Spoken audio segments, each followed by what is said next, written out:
Aloha! My name is Shelly Pelfrey, and I'm the Outreach Coordinator at Keck Observatory in Waimea.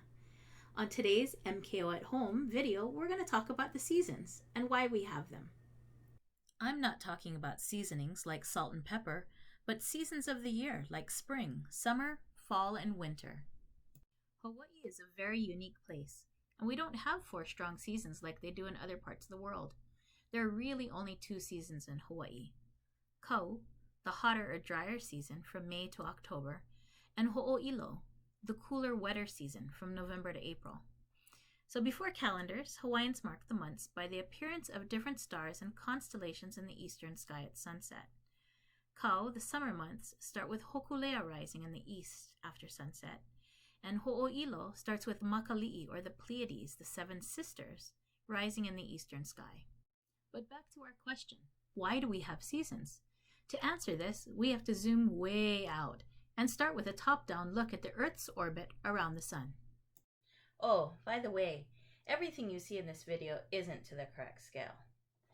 Now, the Earth's orbit isn't a perfect circle. It's actually an ellipse. You see it drawn like this.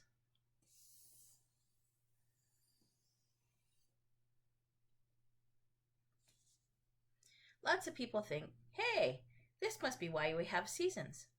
When the Earth is closer to the Sun, we have summer. And when the Earth is farther away from the Sun, we have winter. But that's actually not true. The way that I've drawn Earth's orbit here is really exaggerated. People just draw it that way to highlight the extremes.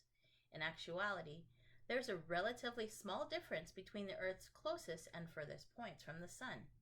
So if we draw the Earth's orbit with the correct shape, it looks like this.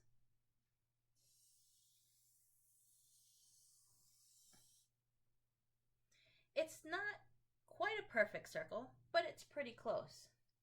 Some interesting things to note is that at its farthest point, the Earth is 152 million kilometers away from the Sun, and its closest point is 147.3. Like I said, pretty circular, just not perfect. So it's not the closeness of the Sun to the Earth that causes the seasons. To see what's actually at work, we have to look at the orbit from the side. In this side view, the Earth is revolving or going around the Sun like this. Remember, it takes 365 days for the Earth to go all the way around the Sun.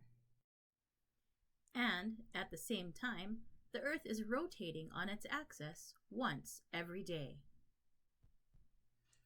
The important thing, for the seasons at least, is that the Earth isn't actually straight up and down. It's tilted at an angle of 23.5 degrees. So when the Earth is over here, the northern hemisphere is angled towards the Sun, and the southern hemisphere is angled away from the Sun. This is about where we are right now since it's June. And if you're watching this live, we have a special event coming up this weekend. It's called the summer solstice. If you're not watching this live, summer solstice happens between June 20 and June 22. This year it happens on Saturday, June 20. The summer solstice is when the Sun reaches its highest point in the sky at noon, and this marks the longest day of the year. Since the Earth is tilted, places that are north of the Arctic Circle, or 66.5 degrees north, will have 24 hours of daylight. In fact, the Sun doesn't go down for 6 months at the North Pole in the summer. When the Earth is on this side of the Sun, the northern hemisphere is angled away from the Sun, and the southern hemisphere is angled towards the Sun. When the Earth revolves around the Sun, it stays tilted in the same position. The axis doesn't wiggle around or anything. It stays fixed at 23.5 degrees. When a hemisphere is angled towards the Sun's rays hit it directly. That's what's happening here in the southern hemisphere. But when a hemisphere is angled away from the Sun, like the northern hemisphere up here, the Sun's rays hit it indirectly. So right now you're probably saying, okay, what difference does direct or indirect sunlight make? There's a huge difference. Let's take a look with a simple experiment. In this experiment, we're going to use a flashlight to simulate the sun. Say that the flashlight is a particular sunbeam. It's shining directly. All of its energy is concentrated in a certain area.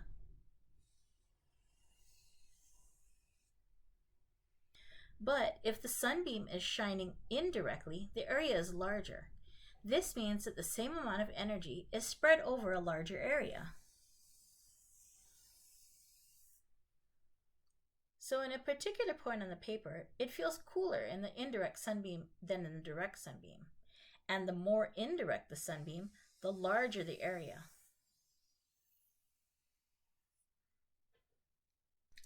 It's important to note that the amount of energy in the sunbeam is always the same.